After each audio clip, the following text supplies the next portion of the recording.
1964 సంవత్సరం తమిళనాడులోని చిన్న దీవి ప్రాంతం ధనుష్కోడి. ఆ ప్రాంతం అప్పట్లో చాలా బిజీగా ఉండేది.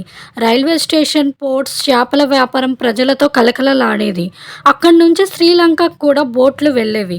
కానీ ఒకే ఒక్క రాత్రిలో ఆ ఊరు మొత్తం శూన్యంగా మారిపోయింది. అసలు పూర్తిగా తెలియాలి అంటే వీడియో మొత్తం చివరి వరకు చూసేయండి. అది 1964 డిసెంబర్ 22న సాధారణ రోజే. సాయంత్రం సమయంలో Pamban Dhanushkodi passenger train station నుంచి బయలుదేరింది. ఆ ట్రైన్‌లో వందలాది మంది ప్రయాణికులు ఉన్నారు. చిన్నపిల్లలు, కుటుంబాలు కూడా ఉన్నాయి. అప్పటికే సముద్రం దగ్గర వాతావరణం మారిపోయింది.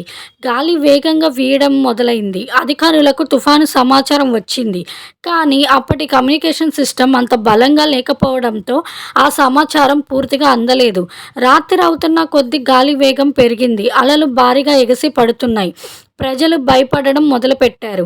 అయినా ట్రైన్ ముందుకు సాగుతూనే ఉంది. ఎందుకంటే అది రోజు వెళ్ళే సాధారణ రూట్. డ్రైవర్‌కి కూడా ఇంత పెద్ద ప్రమాదం వస్తుందని అర్థం కాలేదు. ట్రైన్ ధనుష్కోడి దగ్గరకు చేరుకునే సమయానికి సముద్రం ఉగ్రరూపం దాల్చింది.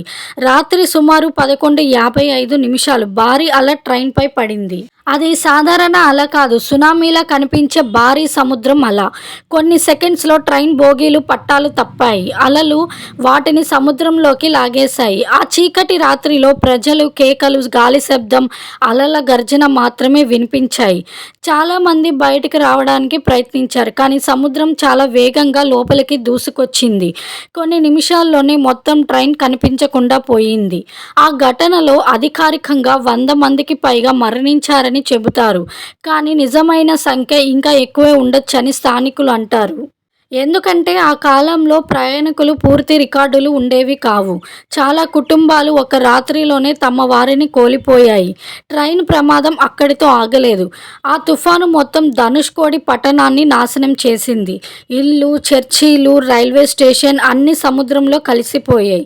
ఆ తర్వాత ప్రభుత్వం ఆ ప్రాంతాన్ని మనుషులు నివసించడానికి అనర్హమైన ప్రాంతంగా ప్రకటించింది. అప్పటి నుంచి ధనుష్కోడి ఒక గోస్ట్ టౌన్గా మారిపోయింది.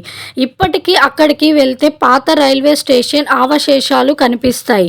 పాడైపోయిన చర్చి గోడలు కనిపిస్తాయి. ఇసుకలో కూరుకుపోయిన పాత నిర్మాణాలు కనిపిస్తాయి. అక్కడికి వెళ్ళిన చాలామంది ఒక విచిత్రమైన నిశ్శబ్దాన్ని ఫీల్ అవుతారు.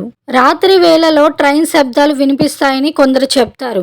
ఈ ఘటన తర్వాత పంబన్ బ్రిడ్జ్ గురించి కూడా ప్రపంచం దృష్టి పెట్టింది.